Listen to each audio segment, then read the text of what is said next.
અરે યાર, mister mobile, મને હમણાં તબિયત બગડી ગઈ. એટલે જ્યોતિષીએ કીધું છે કે મારે એક ગ્રહની વીંટી પહેરવી પડશે. તો યાર, એમાં તમારું શું માનવું છે?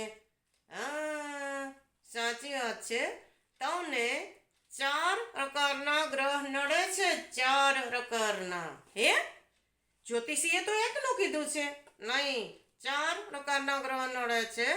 કયા 4 યાર? બતાવો ને. જો જો એક તો પૂર્વ ગ્રહ, આગ્રહ, સંગ્રહ અને પરિગ્રહ. આ 4 પ્રકારના ગ્રહ છે. એ તમને કોઈ ને કોઈ રીતે નડતા જ રહે છે. હે? તો મારે 4 વીંટી પહેરવી પડશે? નહીં નહીં, તમારે આ 4 ગ્રહને છોડવા પડશે. અરે યાર, પણ ગ્રહ છોડવા એ કંઈ મારું કામ થોડું છે. હું થોડી કે અવકાશમાં જઈ શકું. અરે, તમે સમજ્યા નહીં. જુઓ, આ આપણા ખગોળશાસ્ત્રીઓ ખૂબ મહેનત કરે અને કોઈ ગ્રહની શોધ કરે, એની માહિતી મેળવે અને આ કહેવત જ્યોતિષીઓ 151 તો એ ગ્રહને નડતો અટકાવી દે. અરે, ગ્રહની દિશા ને દશા બદલાઈ નાખે.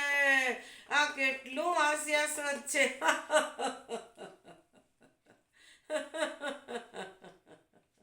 હે, આવું થાય છે? મિત્રો, આ તો ખરેખર સાચી વાત છે. મને તો આ ગ્રહ ને પૂર્વ ગ્રહ ને પરિગ્રહ ને સંગ્રહ ને એ બધાય નડે છે. અને હું તો વીંટી પહેરું છું ઉપરવાળા ગ્રહોની. અરે, એ ગ્રહોના સંશોધનમાં તો વર્ષોના વર્ષો વયા જાય.